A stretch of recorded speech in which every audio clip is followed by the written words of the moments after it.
Ladies and gentlemen, boys and girls, dying time is here. That's right, we're talking about Wolfman.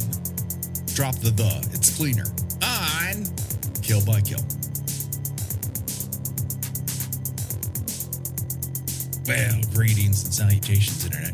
It's your old pal, Patrick Hamilton, coming to you once again from rural Oregon. This is the Kill by Kill podcast, where we are dedicated to celebrating the least discussed component of any horror film, the characters. I'm going to unpack all the goriest details of 2025's Wolfman in the hopes that a sudden oatmeal syndrome dad's untimely end.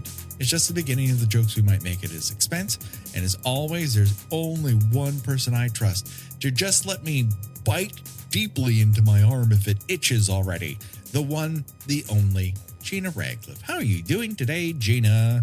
I mean, come on, haven't you been so frustrated by like your arm or something itching? I mean, you were an Eagle Scout. You probably got like, all kinds of like, weird rashes and shit from like spending time out in the woods and you can only scratch so much before you just start like breaking the skin, and it's like let's just take a big bite into it and see if that does anything. Yeah, just chop into that with your tooths and see what happens. Like some of them will dislodge. Sure. Oh, okay. So the quick spoiler-free section here up front, talking about a new movie that appears to not to do as well as everyone hoped it would. It's a classic January release. That is the thing, that Upgrade released in the winter. I want to say it was also like a February release. And I think that Invisible Man was also a February release. So he's done well. And I think there are a couple factors at play of this not achieving very much. One is it got very mid reviews. A lot of people, and I'll echo this, I think it is gorgeous to look at. I think it is well photographed. I like these performers. I think they're good actors. I like this director. I like the things he's directed before. And it's just kind of, it's not offensively bad. It's not as outrageously good as I would hope. It is a classic to steal from you once again.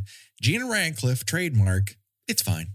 Yes. You using was pretty much, that was going to be what my one word review for it. It's fine. It never manages to connect the dots that it establishes for itself. And I can't tell you why that is.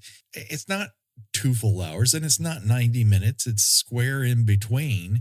And so you've got plenty of runtime in this thing to explore any areas that you wanted to. And it just kind of doesn't. It gives up on things and then it just surface level becomes the movie you thought it would, just not as dynamic, fun, interesting, scary as you want it to be. Yeah, it's the word I would use to describe Wolfman is restrained. And I don't want a restrained werewolf movie. Mm-hmm.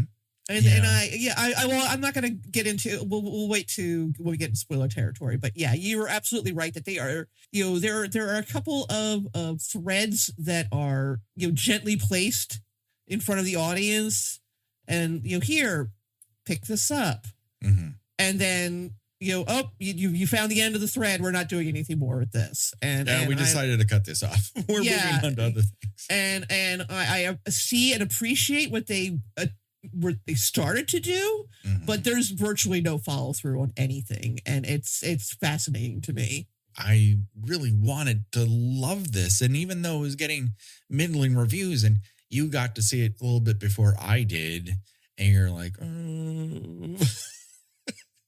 a low grumble over our private chat. Well, that's the thing. I didn't dislike it, but I can't, say, go run out and see it.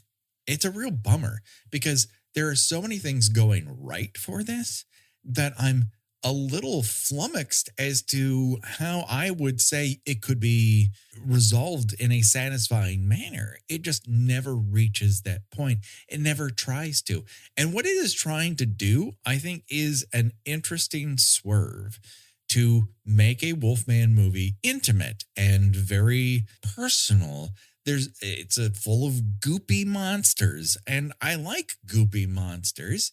I just wish it was surrounded by a movie that was more compelling and satisfying as an audience member.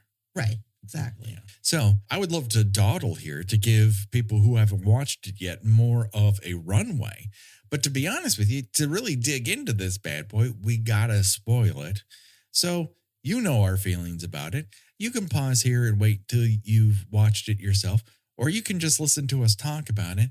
I don't know how much we would influence. I don't really know how you can spoil this movie either, with the exception of some swerves in terms of what it believes a Wolfman to be. There is not much unexpected happening in Wolfman. No. So let's get straight into it. What I started to think about for the first 20 minutes of this movie is, oh my God, we're into a bad dad, soccer dad situation. Only you have one bad dad, hunting dad, and one good dad, Wolfman dad. And it becomes a battle between them in the end, which I find fucking insane. Yeah, I mean, if you're a Patreon member, I will have a write-up on this. We're starting some new features this new year. And one of them is I am going to go along once a month on either a movie we have already covered on the show or a new to me movie, which in this case would be both. Yeah. And I basically wrote a piece on what I would have done to improve Wolfman. Oh, I'm fascinated to hear this. And I don't want to give too much away because you got to pay to. I can't wait to read it. You got to pay for that stuff. Oh shit! I don't know if I got that kind of cash, Gina. It's a rough TV season, and then my entire city caught on fire. Without going too much into that, I find the most curious thing about this movie is they're trying to make it a domestic drama with a werewolf. Yeah. And I don't think that's necessarily a bad idea. No, I enjoyed the swing. It does not come to fruition in any real way. I mean, number one, and this is technically a spoiler. I cannot understand how you would not see this coming, though. Yeah. The werewolf that initially, there's another werewolf at the beginning of the movie. The werewolf that attacks this little family, Christopher Abbott, Julia Garner, and their very cute little daughter. Yeah. That's his father. And I don't know how as soon as they say, well, he disappears, like, oh, he's a werewolf. Like as soon as they start highlighting his tattoos, you're like, well, that's going to go somewhere. That's going to come back later. But also they highlight other things in the course of that the opening minutes of the movie that never show up again. And you're kind of like, why? Why would you do that? You like the poison mushrooms and all? Yes. Yeah. Gina, don't spend 5 minutes talking about poisonous mushrooms that can kill you in your tracks and then not fucking pick up that thread. Because you know what would have been useful to animals that like to bite? Some mushrooms. Oh yeah. So going back to they have a couple interesting ideas that don't come to fruition. So you get that this father has sort of very hair trigger temper, which again, I mean. Maybe it's because I had a difficult relationship with my parents. I don't know that the father seemed that bad. He was quite reasonable in yelling at the kid for being distracted and not paying attention while he's walking around carrying a hunting rifle. Yeah, I think that is a fairly if they now, I don't want to see even acting an adult hitting a child or something.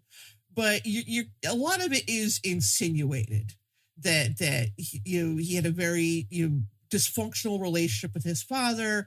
The father became obsessed with finding these werewolf creatures that were once men but became taken with this illness called Hill's disease or something like that. Hill fever. Because they don't call it. They never. It's one of those movies they never use the word werewolf. Right. Never use the word werewolf. It's hill fever.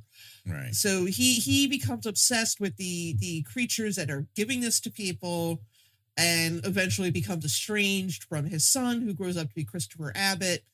And again, it is heavily implied that Christopher Abbott has done a lot of work to break the cycle of generational abuse.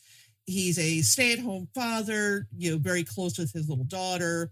The one scene that suggests that he's slipping a little bit, to me as a parent, his reaction is 100% appropriate. Absolutely.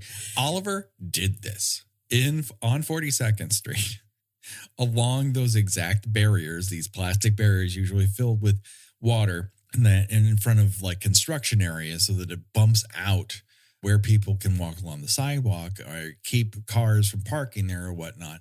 He did the same thing. He ended up jumping off onto Becky and literally tackled her to the ground in front of a cop. And so I guess in front of a cop was a little bit better than an unhoused person who was already having the worst day before a small child crashed into him. But it's still like there's traffic on the other side. I absolutely tensed up as a parent going, come on, that is a terrible choice. What is your plan here? Said my inner gentle parenting voice. Right. And where your outer parent voice, probably, yelled at him because, right. I mean, like, I think that you just, like I said, I'm going to keep using the word restrained in this movie. It's like, okay, he feels he's, because of this, perfectly reasonable reaction to his child not listening to him and putting herself in danger and possibly almost hurting someone else who, looks like they're, not someone you want to hurt. His like slightly raising his voice at her.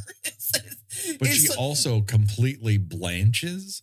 Like, oh my God, you're speaking to me in a loud voice. Right. And it's like, you're going to have to give me more to help me understand that, that this, Hill's fever is sort of digging in and exacerbating something that was already in him. And again, they don't do anything with it. They don't really connect those dots.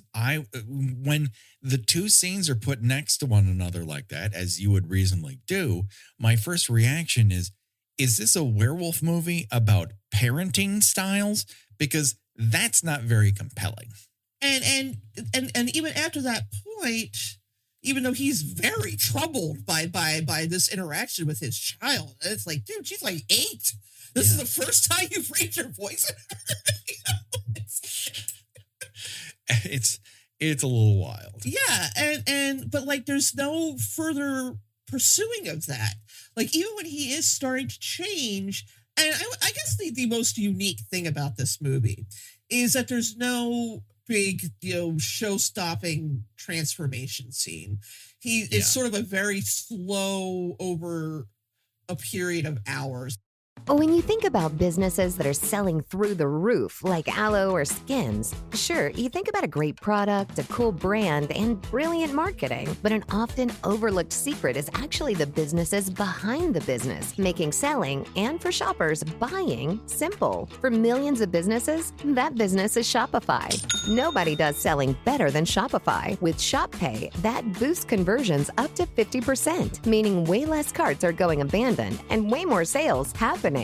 So if you're into growing your business, your commerce platform better be ready to sell whatever your customers are scrolling or strolling on the web, in your store, in their feed, and everywhere in between. Businesses that sell more, sell on Shopify. Upgrade your business and get the same checkout Skims uses. Sign up for your $1 per month trial period at shopify.com/Westwood1, all lowercase. Go to shopify.com/Westwood1 to upgrade your selling today. Shopify.com/Westwood1.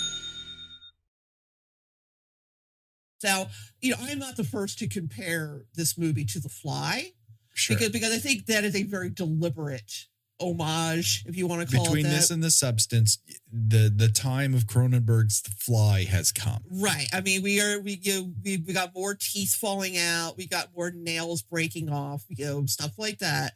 But like at no point there should have been another scene where like the kid, he's already starting to change. Maybe the kid gets a little whiny or pushy, and he just like flies into a rage at her.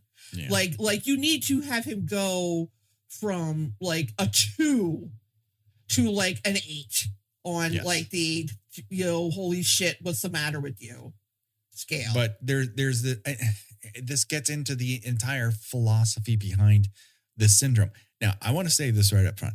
I don't care about this not being a traditional werewolf movie. No. Of course Who not. cares? I mean, I do think it's silly that they are going out of their way not to use the word werewolf.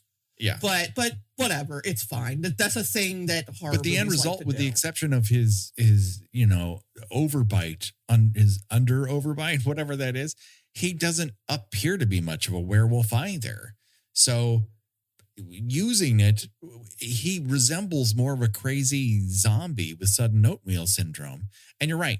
They piecemeal out the transformation so that every 10 minutes he's having another version of the transformation from American Werewolf in London. Only this time it's his chest. This time his legs extend. This time his nails come out. It's always just a little bit. But his attitude, for the most part, is apologetic werewolf. Whereas, like, I'm sorry I'm a werewolf right now, is his prevailing attitude. Like he feels like he's inconveniencing them. Yes. Woo, me in London. Sorry, I have to go shoot some pool. Like it does not seem, it doesn't seem to be changing his personality any, which I find interesting, and goes against what they're trying to do with the whole generational abuse metaphor. Right. He's a nice guy at the beginning, and he's, a nice guy, unfortunately turned into a wolf thing at the end. He's a nice wolf goop monster at the end who's like, can you please just shoot me? Yeah, who manages to pause you long enough that they shoot him. Yes. Who's like, can you raise that up a little bit more, right in the heart? That'll do it. By the way, not sure why this would kill me, and chewing off my own fucking foot wouldn't. It's really lacking in what I always thought one of the most chilling scenes in The Fly is when he is on the precipice of not being human anymore. He can still talk, but looks pretty horrific. Mm-hmm. And Gina Davis's character goes to visit him. And he basically tells you have to leave because I'm going to hurt you. Yeah. And to me, that is bone chilling. And this movie would have gotten slightly more regard from me if it had gone there. If it really felt like that woman and that kid were in real danger from him after a certain point. But he is dangerous, but he's so in check that at a certain point, she's like, all right, we're going to take this battery out. We're going to try to start this truck and drive away from this, which isn't necessarily a bad idea. But he just kind of like is the family dog behind them for that entire sequence. And he's just like Scooby-Doo, basically. This is not in my How to Improve, but I think that scene would have been so much more tense if he was actively becoming less human in the back of the truck while they are dealing with the other fully changed wolf thing outside of the truck. Right. See, the where thing he is knows he has to protect his pack or territory or whatever it is, and that compels him to push past the level he's been at this point. But honestly, he becomes non-communicative from the point in which the direction would tell you he died. When the lights fade out everywhere else and there's that one spotlight on top of him and then that goes, that to me communicates whoever he was died. Right. Whatever wakes up is a different thing in his body using his brain. So he's connected to these two people, but he's no longer her husband. He is no longer that child's father. He is Hill Fever Man. He is good dad, werewolf dad. There's just so many lost opportunities, and again, I'll get into them in the the Patreon article, but that would have been a better way to add some tension to the scene. The interesting approach to this illness has nothing to do with the moon. I am pretty sure that after a certain point you don't ever change back. Like you just transition over to this wolf thing and stay that way. No, it's a one-way ticket to Goop Town. There is evidently no cure for it. Yeah, I thought that was interesting. Like there is no saving him after a certain point. I do think if you have the foreknowledge of being attacked in those woods by a creature, maybe inviting your other members of your family to go with you is bad idea. Yeah. Legitimately bad. Yeah. I never quite got I was never quite certain if he just didn't believe, but he had an encounter with one. So I'm not in a flashback scene. So you're right. I'm not sure why. Also, I'm not sure, like, why were there no weapons in that house that once belonged to a hunter? Yeah. Like did someone come in and just take all the rifles? They took all the rifles and they left all the beef jerky. I got the impression that the dad was like some kind of survivalist. Yes, that is heavily implied by his base. So there should have been an arsenal of weapons they could have used against this creature. But none of that is to be found. And then, okay, I like all the performers in this. I think they are legitimately good actors. I do not like highlighting people whose performances don't work for me because they can work for other people. But I just have to say this about Julia Garner. Every time she shows up on screen in a different costume, it looks like dress up. It's like they dressed up a college junior to play reporter mom. It doesn't read like she's 30 years old because her child looks like 9 to 10. It never works for me, not once. And that's not to say there aren't moments where she rises to the occasion. She's obviously a very good actress, but she has been put in a nearly impossible situation that's made more impossible by the fact that they're costuming her as someone much older and akin to Christopher Abbott's age. And there just has to be an age-appropriate actress who looks like she's had a 10-year-old who could have been cast in this fucking movie. And I think that would have it wouldn't solve all the problems, far from it, but at least would have solved that one. Yeah, I didn't really give much thought to that, but you're right. She does seem a little young for she's 30 role. years old. It's not like she is a college junior. It's just she has been blessed with being very, very youthful and useful. Both things are useful. And that's great for you portraying a teenager in Ozark for 6 seasons or however the fuck long that ever went. That works great for that. It's not that she's a shitty actress, but she looks so young. She never seems to be a part of this movie the way it presents it to be. And then they make her character say very rational things about her life, about her career, about her marriage, and they come off, and I think in the director and writer's minds, like she's slightly unreasonable. This is out of touch with her actual situation. And the entire time I'm going, I don't know, she has a fucking point.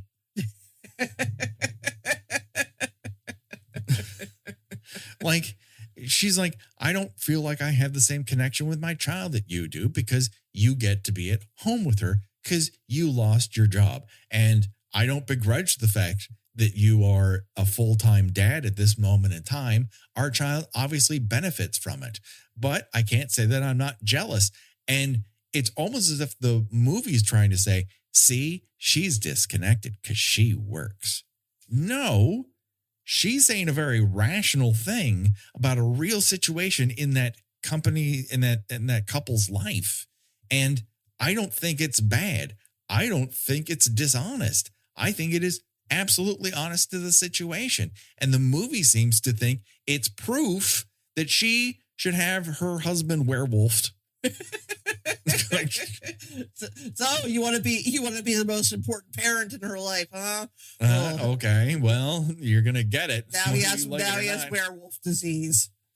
Because he got wolfified in the Oregon forest by his dad, who said out loud to a guy on the radio, which Christopher Abbott's child actor version of him, listens in on this conversation. There's a creature in the fucking woods that's going to hunt them down. If they don't kill it, it's possible that it endangers their children. Like, it's a whole theme in the fucking movie.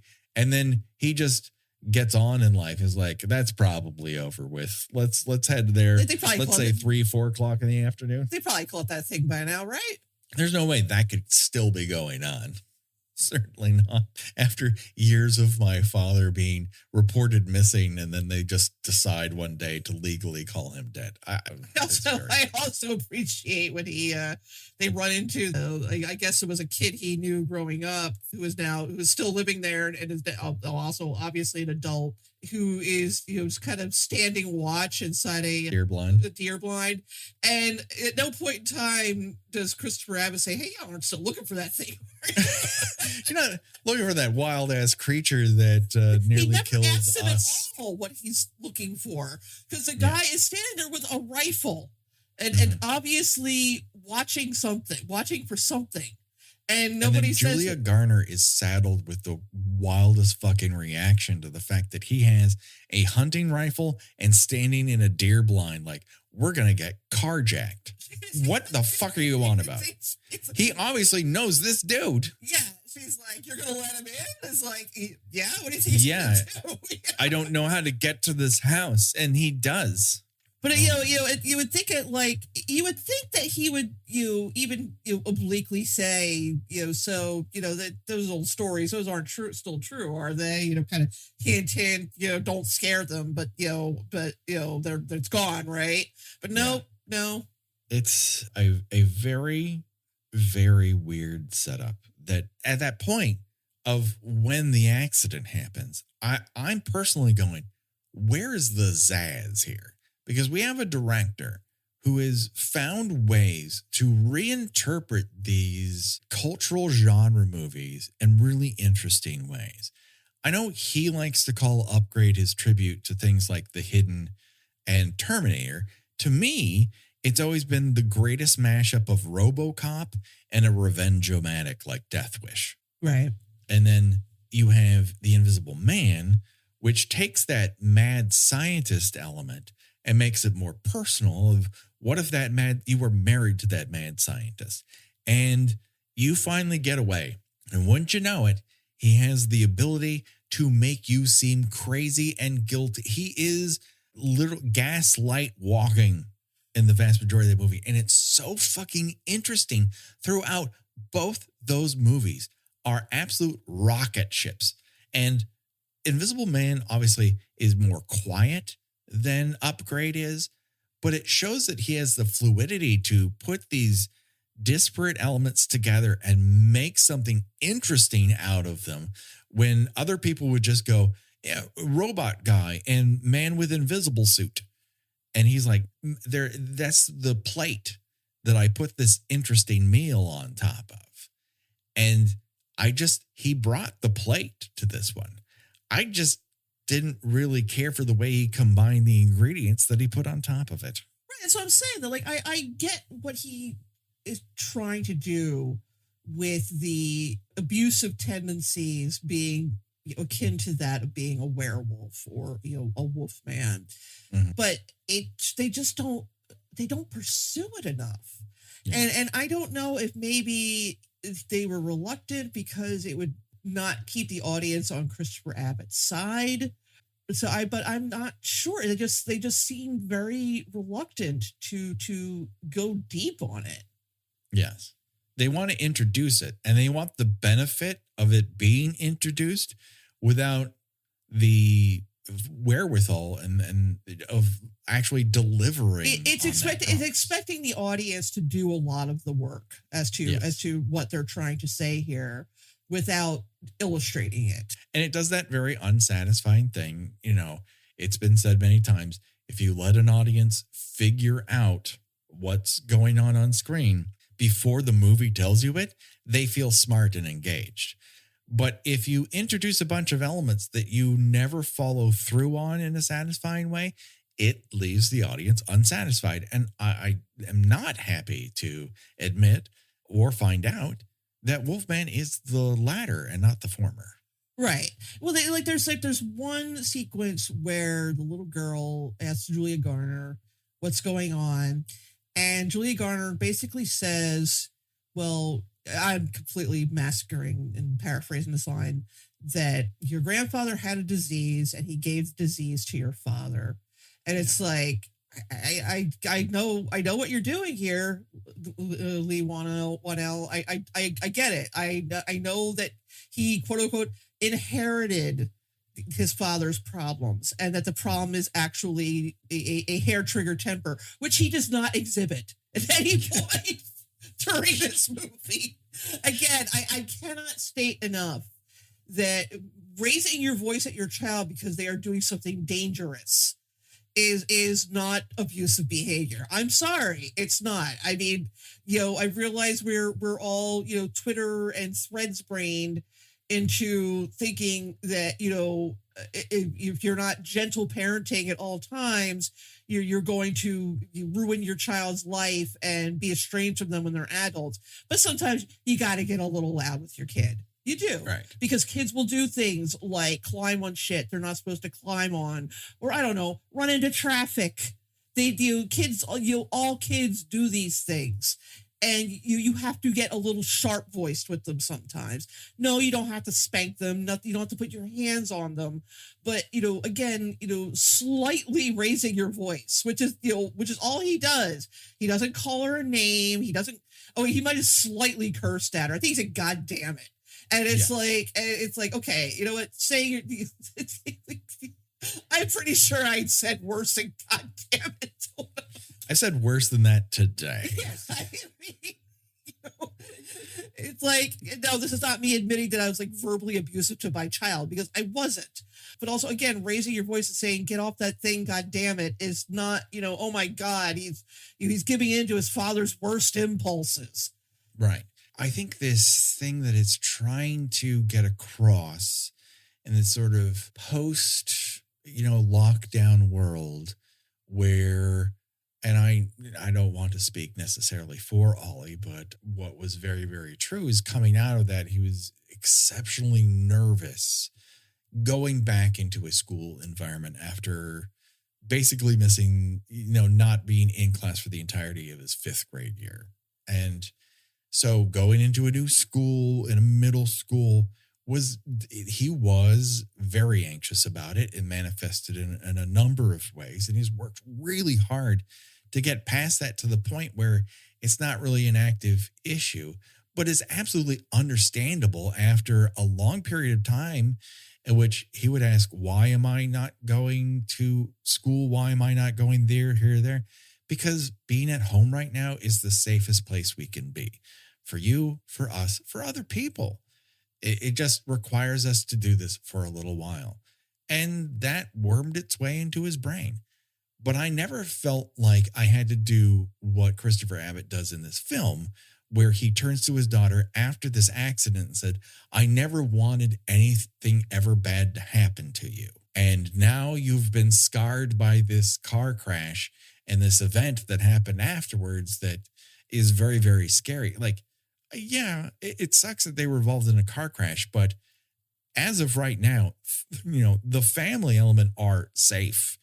And, whatever's outside, it's not like this was road rage. It's not like it was aggravated by him. It's just missing. It's all lighting one fuse that goes nowhere and a bunch of dynamite that's unconnected to that other fuse goes off. And it's confusing. I think that, as I said before, I think it is very important to that the audience never think badly of Christopher Abbott's character. And I don't know why.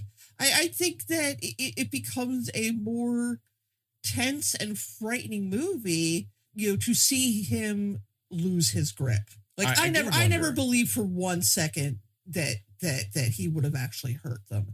And I think that if that was a little less clear, it would have been a more tense and interesting movie.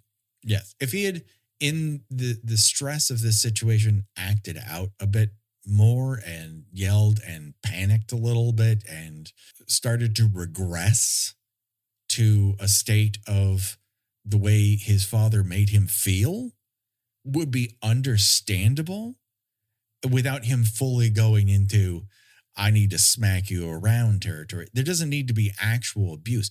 You just need to see that carefully cultivated element of him start to slip under the stress of what is arguably a very stressful situation. I think that one thing that could have been improved on is bring one other person into the situation.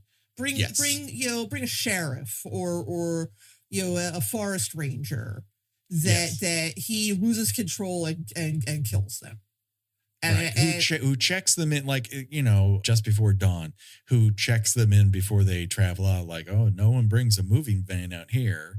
What you doing? Oh, I'm picking up my dad's stuff. Oh, I met your dad several times. Sorry to hear that he disappeared and everything. Just take care. Lots of wild animals after dark. So you definitely want to be in by then.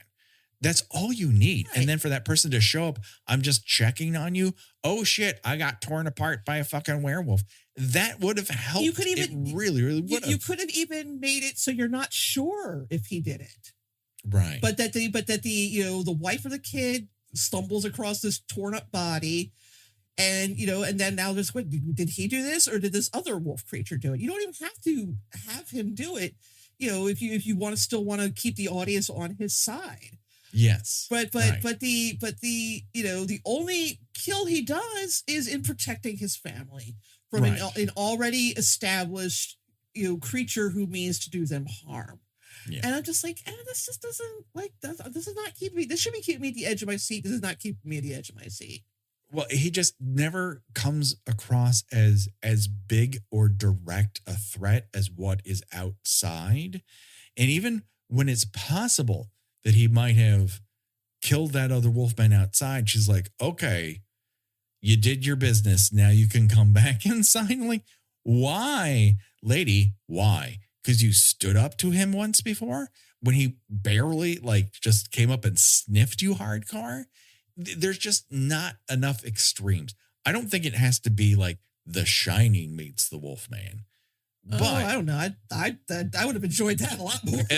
Like that might have been part. I do wonder if this is him pitching something that's more complicated, that puts you more on edge, and the studio going, no, we need him to be good Wolfman because bad Wolfman's outside. And if that is the case, if that's the dynamic you're setting up, then miss me with this fucking generational trauma shit because it never connects. It's wasted time. I would rather be a werewolf thriller where there's a threat inside and a threat outside, and she and that kid have to navigate it both. And I like that guy, but it's not just like a physical repulsion thing. His actions are also crossing lines that are genuinely threatening, and they don't want to pull that trigger. They don't want to pull that thread. And as a result, it comes off like a whiff, like you stepped up to the plate and you have all the setups for hitting a home run and you just whiff hard. Yeah. It's not a bad movie. Technically it's a fine movie. Everybody puts in a more than competent performance, even if, as you say, some of them are miscast. Some of them miscast. Some of them are, it doesn't help that Garner is put into a role where she's alternatively the smartest person and the stupidest person. That never helps a performer unless that is a specific component of that character that's going to be exploited. It never is. She's a journalist lady who doesn't connect as deeply with her daughter because she's been at work, and none of that is fucking exploited. She never asks for the daughter to listen to her, not her dad. And that conflict is not exploited. No. The daughter just doesn't put herself in danger in order to do this good thing that she does. Go, oh, I saw that one thing that's going to solve the problem. And I leave my mom's side. And now she's scared to death because she doesn't know her daughter. That never happens. It's just all these traps are laid and they're just like, we're going to avoid them. These don't matter. It is a shockingly conflict-free werewolf movie. Which is tough when it's werewolf v. werewolf as your calling card. You have a guy turning into a fucking wolf man in your house and not even your house, a house you just entered into that your husband has constantly told you, I stopped talking to my dad because he just was so paranoid and so crazy about my quote unquote safety. I had to leave. None of this is actually explored. It's just served up and left like so much hot bread under a heat lamp from Jason Takes Manhattan. Right, exactly. You're going to write exactly my Jason Takes Manhattan reference? How dare you? I am the only person who's obsessed with Jason Takes Manhattan, only for its fully furnished alleyways and heated up bread. Listen, I told you that rewatching it with you has made me enjoy it more. Not as much as Jason Goes to Hell, but I developed a new appreciation for it, even if it is one of the dumbest movies ever made. It is truly stupid, and I enjoy its stupidity. Again, it's not a good movie. It might be great, but only from the standpoint of it's not good. That's its calling card. This is incompetent. This is really stupid. This makes no sense. Even with a fish toilet walking around, frog gigging people in the throat. And that's before he thrusts a sword into a guy's back in a way that really conveys that he's fucking him. and also he punches a dude's head off. Punches a dude's head off, and one actor is on screen with a visible boner. That's one of my favorite moments we ever caught in Friday the 13th. This guy is like, I can't believe I'm hanging out with this actress and I'm kissing her. Oh, whoops, I'm at work. There's not a lot of work boners that can be explained away, and very few of them are captured on film. And yet here we are. Here's boner. I have it on Blu-ray, for Christ's sakes. So what are you going to do? Yes, it's too understated. Which is weird from him, considering how, while there is restraint going on in Invisible Man, it does know that the moments in which the impossible happen in front of you have to be, you can't go to the police and say that one of the detectives was held 3 feet above the ground and choked out by an invisible man. That's just not going to fly. They're not going to believe you. Yeah, I've said this on when I posted about seeing the movie the other day on Facebook. Like, if you are going in expecting there to be anything at all on the level of the knife scene and Invisible Man, you prepare yourself for disappointment. You're not getting anything like that. Even the thing that he does when he tilts the camera in line with the performer on screen, which he starts an upgrade and does a few times in Invisible Man to great effect. He does once here, and it doesn't work the same.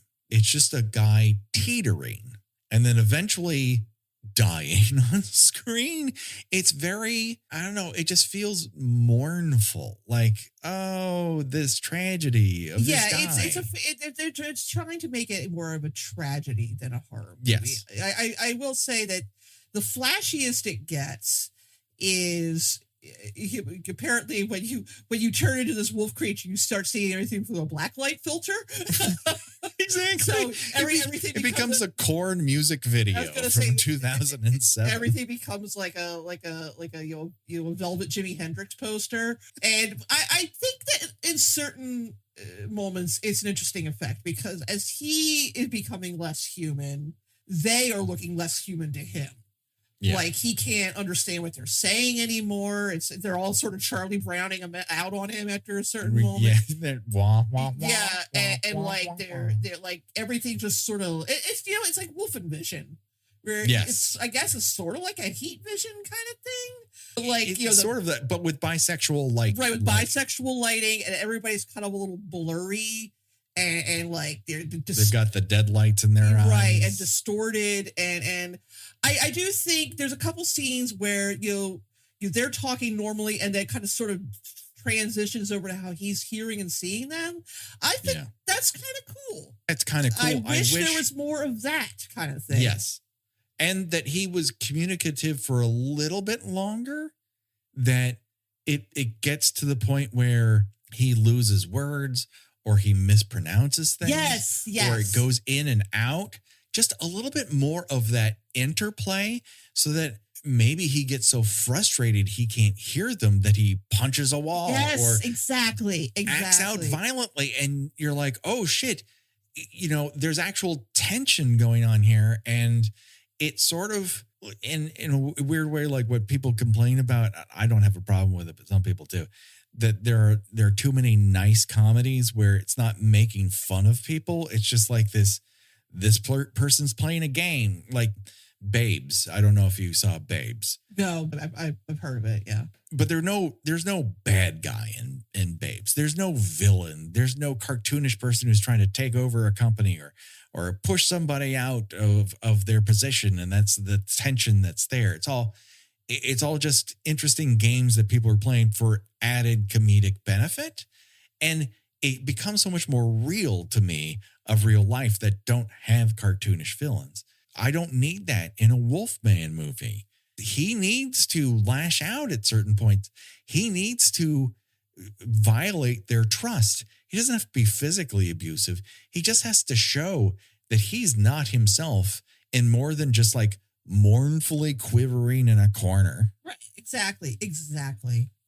I mean, that's what's interesting about the moment where he bites his arm back open, where that's not a human behavior. Whatever is going on with him, that is something. No human being is going to resolve their itchy arm situation that way. And it's just, she looks at it and is like, well, that's new. And it's never commented on. I don't know who she would talk to about it, but it just never, that's as close to adding tension to this relationship as it gets. Otherwise, she's like, let's go out to that truck, see if we can't start it. He's like, okay. And, doot, out to the truck. I need something. It's like, no, I don't know what went wrong here. Again, it's not a bad movie. No, it's not incompetent. It's well shot. There are thrilling aspects to it. The makeup fucking rules. There's lots of cool practical effects shots. Like, yes, at one point, a spider the size of a fucking crab walks on the wall with tap shoes, apparently. And he's like, that's a lot for me. But they only do that once. They only do that he like that kid walking through that house. It should be absolute murder on his ear, in his head. And I will say that spider is too fucking big. I don't know where the hell are they in Australia?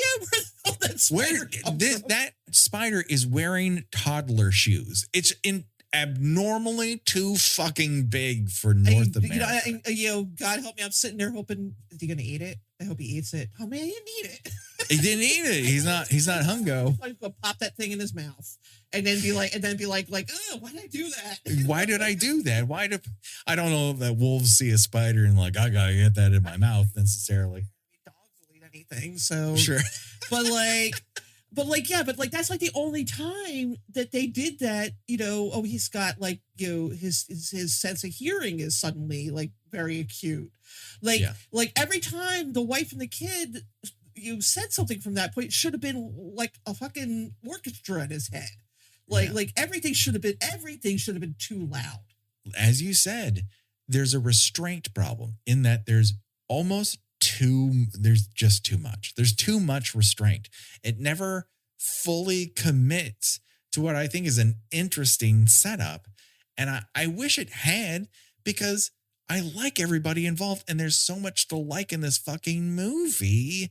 And all the elements never really reach a satisfying boil. No, I mean, I'm pretty sure I'm going to, I saw this on Saturday. It's Tuesday now. And I'm pretty sure within another week or two, this movie is just going to be fading from memory for me.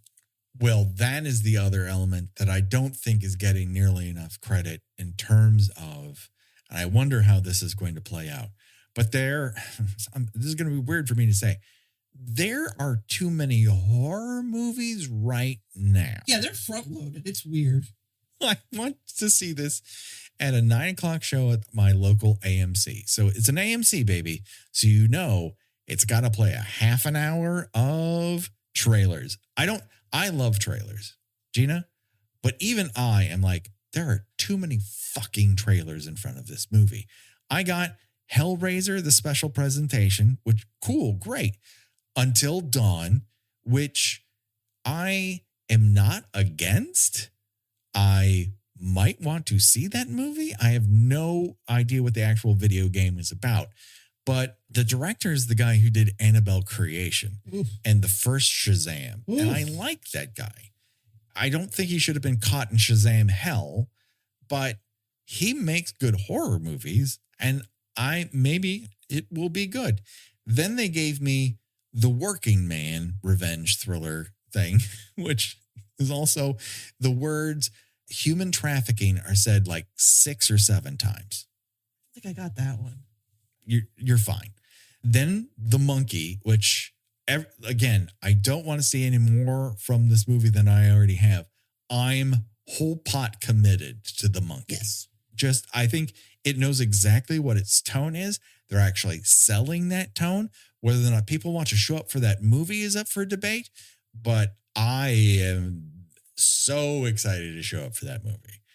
Then it's a real run of more Working Man type trailers, as I got The Amateur, Novocaine, and Love Hurts put in here. Goodness, I don't think I even heard of any of those. Our society as a whole has to move away from the idea that any movie can be a fucking John Wick. We just got to stop, y'all. We have to find a different formula. We have exhausted this.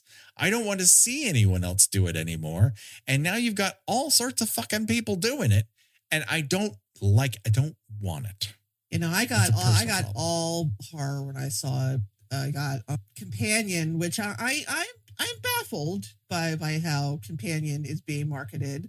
They are really going for that barbarian angle, which few films can actually claim to have that sensibility, or at least forewarn you don't want to know more about. So you think that the twist is not that she's a sex bot or whatever, that there's something else going on. How many months ago did I tell you this is what I thought it was? I thought that immediately upon seeing the first teaser trailer, and I said, do you want me to spoil this for you? Because I think here's my theory, and it's she's a sex bot. I'm more into it because it's of that cast and all, but this latest trailer I was shown against my will in front of Wolfman gives the whole fucking movie away. And I wish they wouldn't do that. Yeah, I was puzzled. That's like, wow, this is just like they're showing the people she kills off, and yeah, it's like that's okay. I'm going to trust you. I hope there's more to it. Yeah, there's that. Too. They open up a safe full of cash at one point, and I begin to wonder, oh, is this whole play that he's actually using this sex bot to steal money or something, or like pay off some sort of weird thing, that there's an added element to it that we're not being shown. I would like that, because basically telling me she's a robot now seems to be giving a lot away. Whereas the intriguing part of seeing her burn her own hand while a server's like, oh, I see that every other fucking day.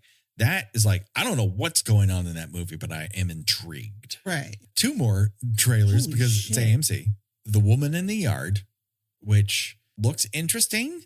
I know nothing about it. I don't want to learn anything more about it. Here's what I do know. The makers of that movie went into it going, we're going to be the movie where shadows affect reality.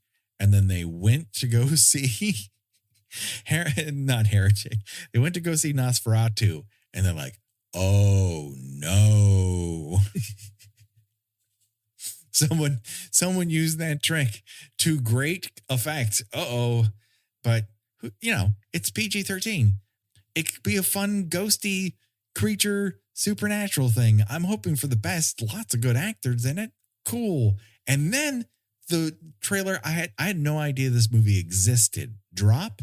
Have you heard of this? I think so. One of the actresses from the 2nd season of White Lotus is in it, and she's like going on, and this is a one-room wonder. It's like Red Eye in the middle of a date where she keeps receiving anonymous I did get drops that I did get that trailer. Yes. on her phone, and it's this whole rigmarole and then it just becomes this entire action thriller element. I'm like, that's great. That's a movie. I bet you that bad boy's 88 fucking minutes. Love it. I just like, how can you sustain it longer than that? I don't want you to, baby. Give me your best self. And I'm like, I like that actress. I like this concept. Fucking sold. But I just feel like with this and Companion, and there's another movie coming out this week that's horror. Presence. Presence. And then in February, you have Hard Eyes and The Monkey. And then they just released the trailer for Opus, which comes out in mid-March. And then Sinners, the vampire movie with Michael B. Jordan, comes out at the end of March. That's too many. You got to space them out. Yeah, they're going to get lost in this. Some of them are going to get lost in this. They're killing each other's they're killing each other's lunch. They're just, you need to allow things to kind of be for a little while. And I somehow feel like Wolfman just got the bums rush and they were just hoping, all right, this trailer is going to be in front of Nosferatu because it's 2 different Universal aligned companies. At least a lot of people will see the trailer for this. And considering what he's done before, I am a little surprised. But then again, having seen it, I'm not surprised at all. Yeah, I mean, I think also, on a more basic level, Wolfman suffers because, we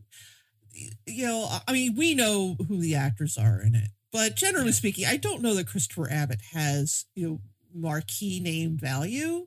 Right. He's more up to this point been an indie movie guy.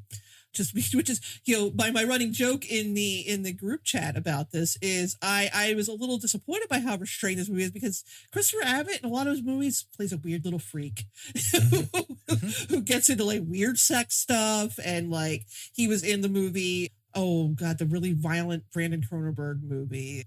It's not Looper, it's something like that. It's something Possessor, yeah, which is really fucking violent. Yes, like, it is. Like horrifically violent. And again, a lot of weird sex stuff in it. And so when I was like, Christopher Abbott in a werewolf movie, I'm into it. But no, it's just like, as you say, nice dad, werewolf dad. Again, he's committed to, everyone's trying their hardest. It's just the math ain't mathin'. For whatever reason, it never really reaches that crisis point. It never really reaches the catharsis. It never connects the dots. And it just leaves you unsatisfied, which is a bummer because it's going for it in so many areas. I don't want him to stop taking big swings. This is $25 million and it feels like this should have been 15. I don't know where that extra 10 is. Yeah, no. Other than it's entirely possible this is like a semi-COVID thing, or they shot it all on location and nothing something's a little bit off on that price tag for me. that I don't quite understand. Obviously, there's a lot of practical effects and there's definitely some digital going on here, but it's mostly there to enhance. The one thing I saw digitally that really let me down is when he readjusts his jaw after he gets the big wolf teeth and he kind of resets it and it's very center frame, well lit CGI. I'm like, that's not the way I want to see CGI. That would be better if he turned his back and I knew exactly what was happening and I saw it in shadow. Yeah. Or it was implied. Would have been way more grisly than seeing it super CG on screen center frame. It just, I don't know. There's choices. Hey, that car crash sequence really fucking rules. He knows how to direct a movie. It's not, again. Not this movie though. It's not bad. It's just not great either. Yeah. I don't know that he's going to get the call to do Creature from the Black Lagoon off of this. I don't know where he goes with Universal Monsters after this, because obviously Dracula's been taken care of. We're getting 2 Frankenstein movies this year. And what's left? Phantom of the fucking Opera? Give me a break. God, please no. Please don't do Phantom of the Opera. I think he needs to go in an upgrade direction where he takes a different genre in a different place and does it nitty and gritty. I think he should bet on himself. This feels, and I also don't know if is this a Blumhouse problem? I can't remember have seen so many losers in a row from them. It's tough. I think that they're trying so hard to be the number one name in horror that they're just giving everything a shot instead of you putting all of their eggs into 1 or 2 really good baskets. Right. I mean, the model was always like, spend 5-10 million on something is going to make 25. It's a good return on investment. You give people a chance to do things they wouldn't otherwise. And it feels like the places that people want to take those projects now are A24 and Neon. So that just about does it. There's not even that many kills. There's like 2. You either get mauled by a werewolf or you become a werewolf. And get shot. Those are your 2 choices. And get shot. But he in my mind, he dies the moment he starts. Yeah, I mean, there's nothing. He leans against the wall. The entire movie tells you that he can't speak after that. He's a shell. Whatever relationship he has with those 2 after that is some sort of ghost of the person he used to be. Yeah, no, he's pretty much all the humanity has gone out of him by the time they have this deer blind scene. And if I'm wrong, I wish, like you had said many times, we had seen those sparks, that moments of sowing mistrust between him and his family that would have gone, oh, please be good werewolf. Don't be bad werewolf. I think it would have helped. I just think it would have helped in the end. And they just, as you said, it's a weirdly conflict-free werewolf movie. It's a werewolf drama. And I don't want a werewolf drama. I want a werewolf horror movie. Yeah. You can have those drama elements, but you do have to go werewolf at a certain point. And it just never, the action never really reaches the level that it does in Upgrade and Invisible Man either, which I think is a real wasted opportunity. I wish we could choose our own death venture, but the movie doesn't really give us much of a fucking choice. I mean, you could get like or shot. Yes. and you just become a Sudden Oatmeal Syndrome. And I don't want to run around in the woods for any significant period of time without shoes. No, so I guess I'll take the get in a car accident and then get dragged away in it. Yeah, like he doesn't live long. No. Yeah, he's probably like still concussed. He was like an arm. That's it. Yeah. So that just about does it. You can find us on Patreon, where I have lots of cool bonus episodes for you to check out that are almost entirely exclusive. Gina's going to be doing new stuff that's going to be added to it. Follow us on social media, mostly Blue Sky. It's becoming a real island unto itself, considering the rest of the social media stratosphere. Gina, where can people find you on these here internets? I write about movies and television and pop culture on my Substack, GinaWatchesThings.substack.com. And yeah, I am also mostly on Blue Sky under Gina Does Things. Do it today, people. Check it out. Josh Hollis does our artwork. Go to RevengeBodyMemphis at Bandcamp.com for this theme and all of our remixes. And don't worry, folks, because the body count will continue. Next week, we're talking about 2013's Evil Dead. It's a really fun episode we recorded quite a while ago, but it is good, and we love that movie, and we're going to tell you all about it. And we get real emotional. Yes, it's the rare... Over a very gory movie. A very gory movie that makes both of us openly weep during the episode. So that's a teaser if there ever was one. But that just about does it for myself and for Gina. Bye-bye, everybody. Bye.